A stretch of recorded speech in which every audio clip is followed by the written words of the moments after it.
Hello, good morning, good afternoon, good evening, wherever and whenever you are listening. This is the We Are The One podcast, Lincolnshire's official grassroots football podcast. We'll be speaking to volunteers across Lincolnshire who make the game happen, whether they be a coach, a groundsperson, referee, any sort of voluntary role that makes football happen for their club or for the football in their area. We've been speaking to Danny Innes, who is a level 6 referee in Lincolnshire. We've been speaking to him about why he's a referee, what impact it has on him, as well as winning the Match Official of the Year at the Grassroots Football Awards last year and being appointed to a County Cup final. Make sure that you listen in and hit the subscribe button if you want to hear more of the episodes that we've got coming up in the near future.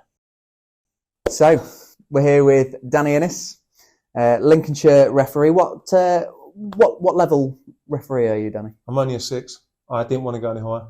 Don't want to go higher than 6? No, nothing wrong with that. So, what's your story, Danny? You know, how did you get into refereeing? I was come out of the army, and I was playing football in Harlow, where we lived, and I had 1 or 2 disagreements with the referees, and probably every yellow and red card I got was probably deserved, if I'm being fair.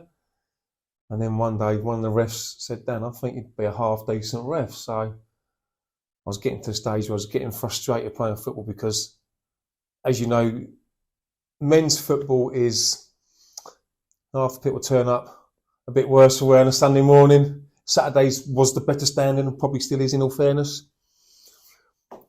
And I thought, I won't let myself down, so I gave it a go, and I turned up at S6FA, and he read my name out, and he done a double take, and I went, "Yeah, I've probably paid your wages last year." The amount of fines I got, in all fairness. So, and I was very fortunate that I've had some very, very good refs mentor me. I mean, referees at levels I could never get to, ever. I'd have to start 20 years younger to get that level. So, and I just thought, yeah, I'm going to go for it. So I did. We're quite lucky, really.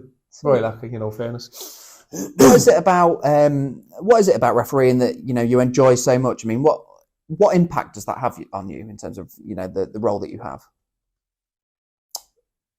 Refereeing, to me, if I have a really bad week at work, because you can't always work with people you like, and I think, right, how do I vent that? So you can vent that in a way in refereeing which is positive for people that you're reffing. And you also bring yourself down to the level of understanding what that person might have split up from his missus, he might be losing his house, he might be struggling to pay his rent, and that's his vent, or her vent. So you have to try and have that understanding. And I think generally once you get to know people, once you start reffing people and you get to know them, and you think, that's a bit out of character for that person, there might be a reason.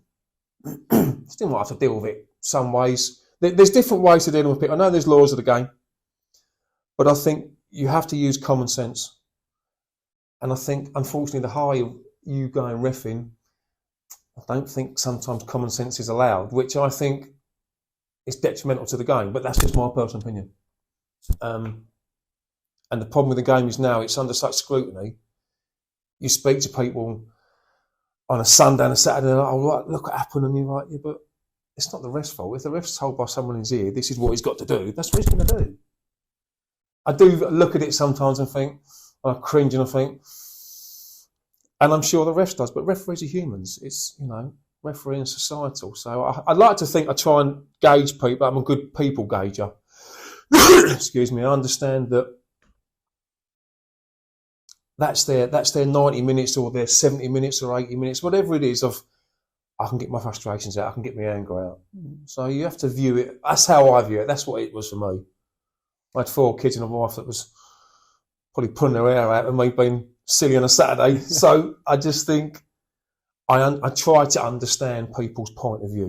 It's important. And when it works, I feel good. When it doesn't work, I don't feel so good. Do you think being a good people person is key to being a good referee?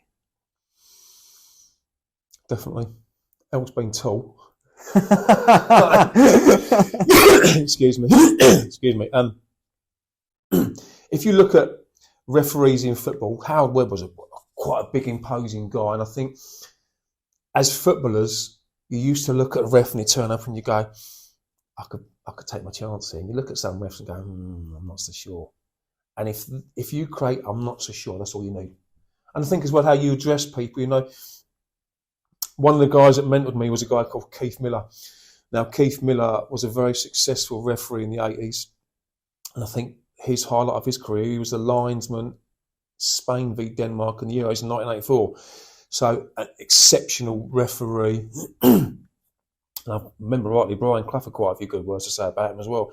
And he taught me that the way you walk onto a pitch and the way you carry yourself, and if you have to wait to the 35th minute to book someone, then someone's going to go, to be fair, he's waited. It's about trying to win people to understand your way of thinking and reffing. You win with some, you don't win with everyone. But most people that have a brain will understand and go, I see where that person's coming from. So although they may not agree, they can see where we want to go, what you want to do, and also just say you're sorry. Just say that, mate, I'm mucked up. I'm human. I see that angle. So a lot of players I notice now, they say, ref, he's pulling me that side and you run that side. Okay, I'll run that side then. Communication. I know in rugby it's very much the captain speaks to the ref, and I'm sure the FA probably wants to go down that route, which I understand, but I think if everyone can speak to you, the more people speak to you and you understand him, I think the more easier it is for referees, because we're sponges. We can only absorb so much, and then a lot of refs go, I can't do no more. Which is why I changed my leagues. When I was down south, I changed my leagues all the time. 2 years here, 2 years there, 2 years there. Because I'd have to reinvent myself, and I then couldn't get complacent with them teams. They couldn't get complacent with me. Do you know what I mean? And so therefore I think that helped me, also helped me. But it just made me a better person as well. 100% better person to become a ref. So in terms of, obviously you touched on changing leagues maybe every couple of years, and when we started you said that you're a level 6 referee but you didn't want to go higher than that. Yeah. Why is it that you don't want to go higher than a level 6? Because it's quite a massive achievement for a referee to the further up the levels you go. A couple of factors. My age was one of them. I started refereeing at 33. So I knew I would only be able to go so far. I have no issue with that. And, you know, if you look at some of the referees now coming through, like your Finn Ford, your Ethans, your Jack Hennells, your Will Vickers, all of them, you know, you go as far as you can go. You've got youth on your side. You've got an FA that wants to carry you. Go as far as you can go. Whereas me, I was a bit... probably more old school, a bit un-PC maybe, if that's the right way of saying it. So I knew I could only go to a certain level. So I thought, instead of trying to attain that level, let's see how the promotion works. Let's see where you can go and what people think. And me and my wife spoke about it a lot. And she's like, look, if you enjoy reffing at that level, stay at that level. Because, you know, the higher you go, the FA then takes control of you as a referee. And you have to referee a certain way and you have to be assessed, which is fine because you want people to get it right the higher they go. But I thought I just wanted to ref the way I wanted to ref. And maybe sometimes the way I ref isn't the most conventional, but we're all different. Every ref has their individualism. And because refereeing is societal, in regards to some referees are a bit higher up reffing than they are at grassroots. And I believed the higher I ref, the way I ref would not be, it's just not the way forward up there. I've reffed a good standard, I've reffed some very good standards, but the reality is I probably didn't enjoy it as much because you have to ref a certain way. And I understand the mandatory system, I really do, but I think it seems to me, whether I'm right or wrong, the higher you go, common sense has to get taken out. And I think sometimes that's wrong because sometimes you need common sense. But that's the way it goes. So I was quite happy to stay there, you know, and just mill around and ref women's and kids and men's and just say reinvent myself, which kept me on my toes. So I couldn't get lazy and lethargic and complacent, probably the right word. I don't want to get complacent. So that's why I've done it probably. Yeah. And, everyone that you seem to speak to when you mention the name Danny Innes seems to have, a really positive story. Everyone seems to speak really, really highly of you. And that was seen across certainly our social media when we announced you as the match official of the year for the Grassroots Football Awards last year. Why do you think it is that everyone has a positive Danny Innes story? It must be my charm. I don't know. I think because they see what I'm trying to do. Refereeing is an art. It's a people art. If you turn up as a ref and you don't allow people to speak to you, if you are indignant to what people want, if you rave people away and, the footballers are here and you're here, in my eyes, you create your own problems. Right or wrong. And I'm not saying you deserve to be abused, far from it, but I'm saying don't create problems you don't have to create. If you have to do something, then do it. But if you can be that person that, we can speak to him, we can have a bit of a banter with him. Someone might say, you're really rubbish, ref. And I go, so was that shot, mate. But no one died. Do you see what I mean? It's how you address a situation, speak to the pair, involve the people on the sideline, because, if they see you interacting with them, if the players see you interacting with them and you speaking and laughing and joking, it just lowers the tone. So when you have to get serious, people go, that's not like him, so there must be a reason. So it's all psychology, really. I work with another guy called Mickey Phillips. He's just won an award with the FA, 56 years in football. So he's the longest serving guy in football in the country. And he's another mentor of mine. And I ring him every Sunday. We used to work together. And his knowledge and situations that I've been in and I speak to him, his knowledge is invaluable. So people go, you're this great ref. No, I'm not. I'm an end product of many people's investments. And it's easy to do that. It's like I've been cheating a bit because people go, no, do this. So then I take my own spin. And I've been really lucky I joined the Referees Association in Harlow when I first started reffing. And that was invaluable. What I learned, you had referees at level 3s, level 2s, and what they taught you and the feedback. Because refs speak. The ref from that team this Sunday. Yeah, he's a bit wonky, isn't he? And the players go, it's not my fault, ref, that my reputation precedes me. No, but you've made that. So to undo that, work with us. Because referees do speak. And rightly so. It's like a little sort of family that's, you've got that game. Yeah. No, absolutely. And do you think it's important for any referee to take on that sort of advice in terms of whether it comes from, their referee association or if it comes from their referee development manager, whoever that might be? It's important to take on that advice and integrate it. People give advice for nothing. Why would you give someone advice if you didn't care about where they want to go? Like I said, the youngsters that are coming through in Lincoln now, they're good. So good luck to them. I hope they go as far as they can go. I hope they really make it. But it's like anything else. There's only a select few that will make it. As long as you're pragmatic, and that touching briefly on about part of the reason I didn't want to go higher was because what I found very disconcerting was if you got assessed, the higher you go. And in the laws of the game, the assessor says, you're right.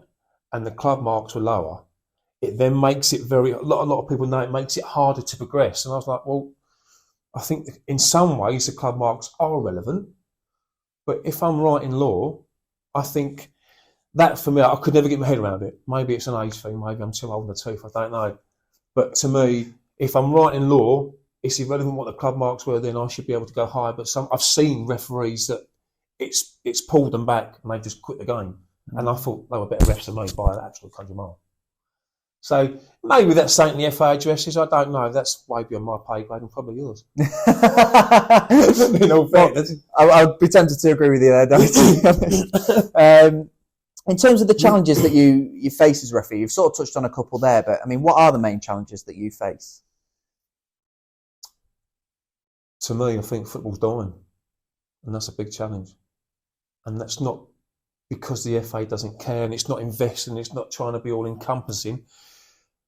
Societally, if that's a word, I'm sure my wife will tell me off later, you've got people paying £1,500 a month rent. They can't afford for their kid to go football. That's a societal issue. So therefore, the FA is trying to encompass and get people involved. That's a problem the FA can't fix. If you take the Mid-Links League, let's say, you get 3 divisions at under 16. Come under 17, you get 1 division. Half them teams never play again. You get the Lincoln Sunday Men's League. It's not a bad standard at all, to be fair. There's some very good teams in there. But every year you could guarantee maybe 4 will fold and 2 will re-emerge. So the leagues and you must see that here, the leagues are getting slow. I used to play in Harlow.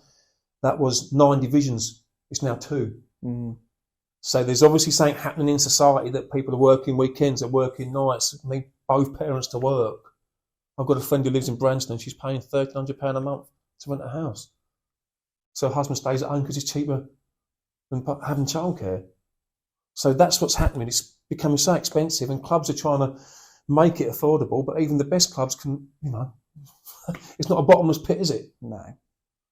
And I think as well, there's so much on the TV, and people emulate what they see. Rugby is very different to football, and that starts from a very young age. A friend of mine's a rugby ref.